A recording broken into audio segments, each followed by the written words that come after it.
Welcome to the Performance Enhancing Podcast. It's like steroids for your brain. A podcast for people looking to live life at their peak potential. Chock full of real-world tools and knowledge that you can apply in your life today. By providing you with a lens into the lives, beliefs, practices, and actions of those who are already living extraordinary lives, the Performance Enhancing Podcast will help you shift your mindset or create that change in your daily rituals and habits so you can explode with success in the areas of life that are most important to you. So get ready for another dose of Performance Enhancing Podcast with SatoriPrime. Here's your host, Ilan Ferdman. Hello, my friend, and welcome back to another Performance Enhancing Podcast with your host, Ilan Ferdman. So today I want to talk about the good, the bad, and the responsibility. Sounds like a funny little title, right? And we're going to tie these all in together because what I've realized over many years of working on personal development and coaching thousands of people is that these are the two things that human beings in general struggle most with. And I'm going to explain to you why, and then I'm going to explain to you, or give you rather, some tools on how you can go through it. So what do I mean by the good, the bad? Let's take that step first. The good, the bad simply means that we, as humans, are programmed by design to see negative. Now, I know that sounds crazy when I say it, but if you think about what is easier for you to go out into the world and experience, do you walk around and on autopilot talk about how amazing things are, or how beautiful this is, or beautiful that is, or beautiful this person is? Or is the noise inside your head generally very judgmental, generally very negative? Right? This sucks, that sucks, they suck, he sucks, she sucks, all that kind of stuff, right? So the good news is that it's not you. There's nothing wrong with you. You're not broken. It's just the way our brains are designed. Now, if you want to understand a little bit about why, simply put, it's a protection mechanism, right? The brain's job is to help us survive. If it's constantly looking for danger or negative bias, then that's how it protects us, right? That's how it keeps us on high alert and always gets us ready to either fight or flee, or in certain cases even freeze. So what you want to understand is, A, that that's just the way our brains are designed. The third piece of this, right, I said the good, the bad, and the responsibility, is that I personally believe, and I'm not saying that this is true, right? This is not true by any stretch of the imagination. It's just a very empowered and possibly powerful place to view this from. If everyone's programmed to be that, then in my world, there has to be some sort of reason as to why that is. And what I believe to be true is that we were all put on this earth to accomplish something, accomplish a purpose, accomplish a mission, share greatness with the world, share light with the world. And if every single person was programmed to see things negatively, then I see that if maybe you can alter that conversation, bring awareness, bring consciousness to it, and then choose moment by moment to see the good in things, then that's the victory.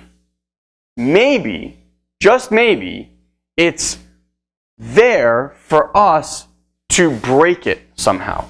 There for us to understand that that's the way we function, and yet, at a higher conscious level, we're able to alter that practice. And that's where the responsibility piece really comes in. So, I'm not religious by any stretch of the imagination. For anyone that's followed me, you know I kind of have a very skewed view on religion, although I do believe that the stories and the texts and all that stuff has some very, very powerful lessons that aren't just surface based, but kind of reading into it and seeing what the messages are, if you will.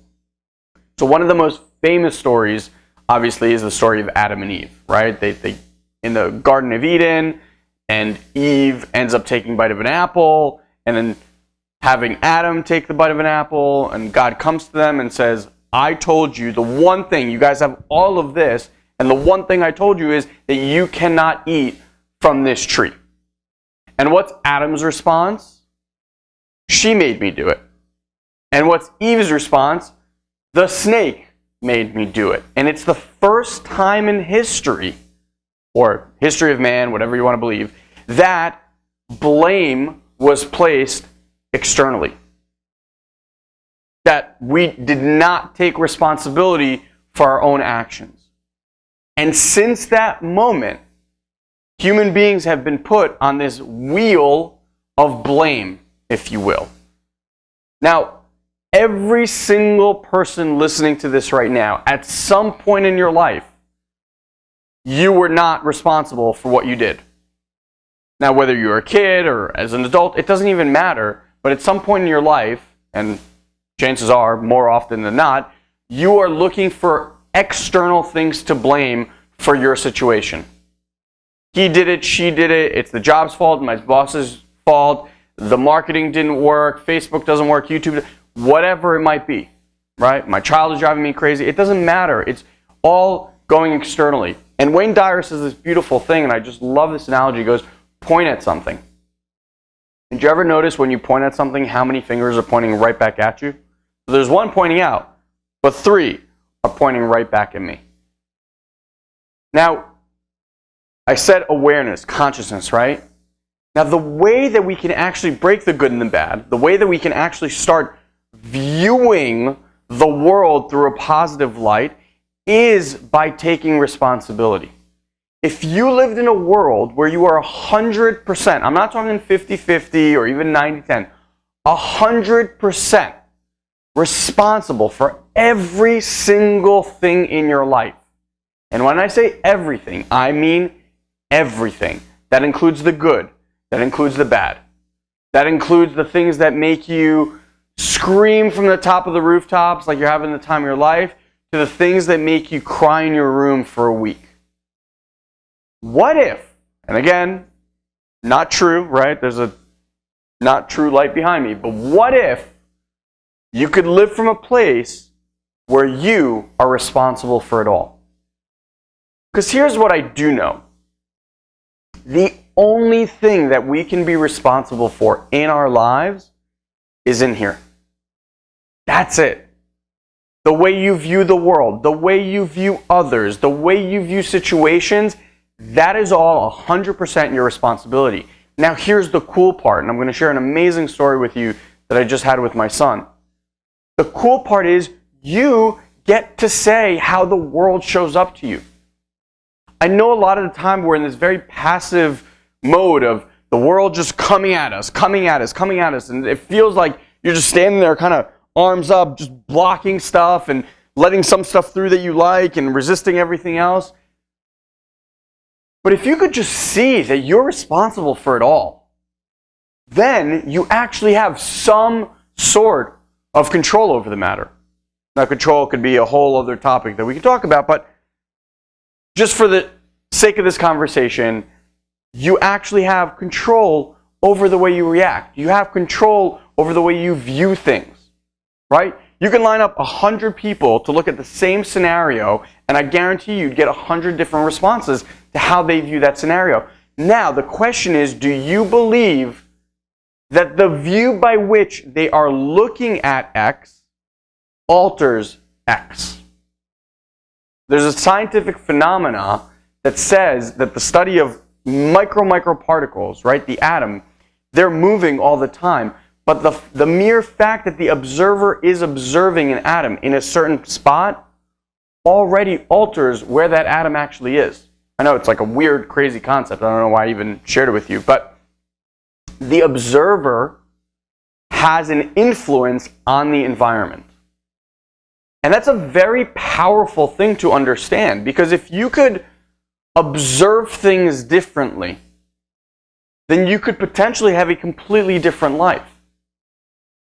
So I want to share with you a quick story, and then I'll give you guys some tools here. So the other night, it was my son's birthday, and he got a present, and it's this car that, it's like a truck that he can put cars inside of. And he got out of his bed at around, I don't know what it was, like 8:30, 9 p.m., which is way past his bedtime, and came downstairs and just sat in the hallway and started crying. Now, At first, we didn't even know that he was there, but I kind of thought I heard whimpering. So I turned off the TV and walk out there, and sure enough, my son is whimpering and saying to me, Abba, which is what dad in Hebrew, he says, Abba, Mac broke, it's like a Mac truck. Mac broke, and he's really, really sad. So I got down on his level, and I picked him up. I was like, I'm really sorry. I know you're really upset. Let me ask you a question. Has Abba always fixed anything that you broke, right? Your toys. I always fix this stuff. And he said, yeah. I said, well, do you believe that Abba can fix Mac? And he cried again. He said, no, but Mac is broken. Mac is broken. I said, Shia, has Abba always fixed your toys? Yes. Do you believe that Abba can fix Mac? I need you to believe, right? What I was trying to ingrain in him, and again, he just turned 4. It's not like this is a life lesson, but I just saw it as an opportunity to share something with him. So I had him get to the point where he started saying, I believe that you can fix it. And I kept, as we were walking upstairs, I kept just drilling it in his head. I said, Shia, I need you to believe. Now, I knew that the toy wasn't broken. I knew that I can fix this toy. So I kind of used this as a stepping stone to have that conversation. So we went upstairs, and sure enough, I was obviously able to fix this toy. It was a simple click of a plastic piece. And I looked at Shia and I said, you did this. You created this. And he kind of looked at me inquisitively and didn't really know what I was saying. I said, did you believe that I can fix this? Did you create and believe in your mind's eye that I can fix this? And he said, yeah. And I said, only because of that I was able to. Now, obviously, I exaggerated a little bit, but what I wanted to impart in him is the power that the mind has, the power of willing things into existence. You've done this in your life unconsciously. You've willed things into existence. Now, here's the crazy part. Most of the time, the willing is negative. Why? Because what I said in the beginning. Our minds are programmed to focus on negative. This person, this. That job, that. This situation, that. And because of it, we perpetuate and create more of this negative reality.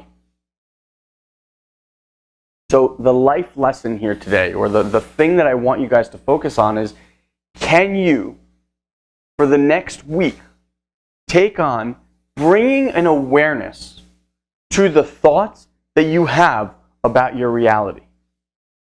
Can you just start to see the things that you're complaining about or arguing with people about and alter it in such a way where, yes, it might seem like you're lying to yourself, but the truth of the matter is you're lying to yourself about the negative also. But it just keeps perpetuating this negative, ugh. Instead, what if you can create newly? Just look at a situation and create it newly how you would want to see it. And yes, at first it will seem like lying. But what you've bought, the lie that you've bought, is having a certain reality show up in your life. And by altering that lie, if you will, you can create a whole new life. If you just take 100% responsibility for the world showing up out of your thoughts, your visions, your reality gets created out of your thoughts. So if you can get that, and you're responsible for that, then now you have a level of control back in your hands.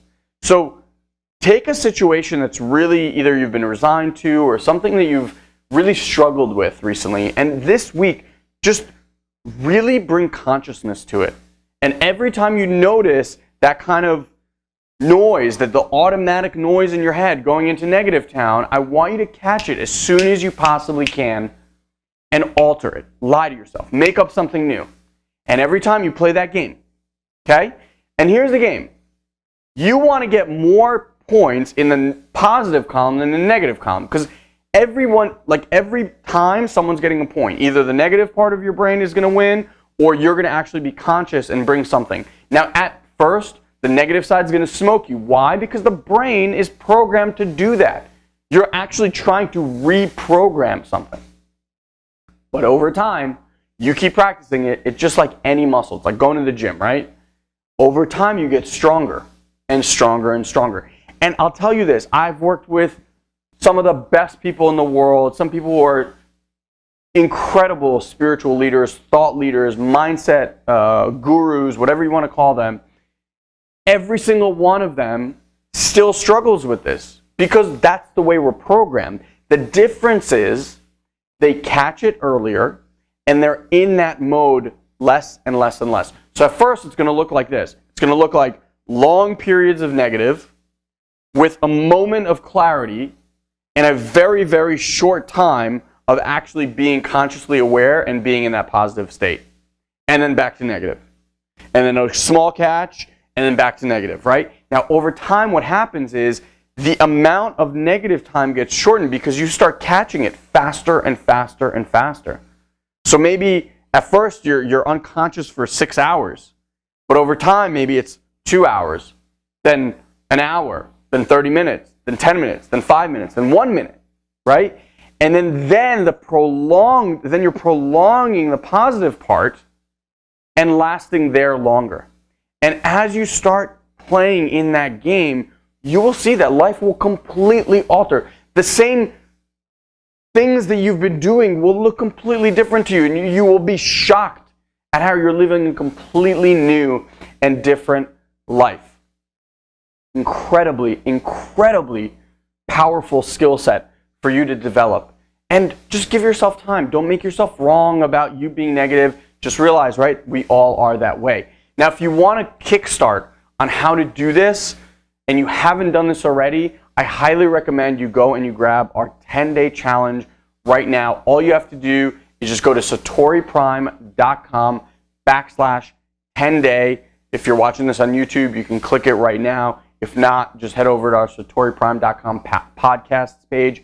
Find this episode, and it will be in the resource guide for you. Again, SatoriPrime.com/10-day. Very, very easy. It's free.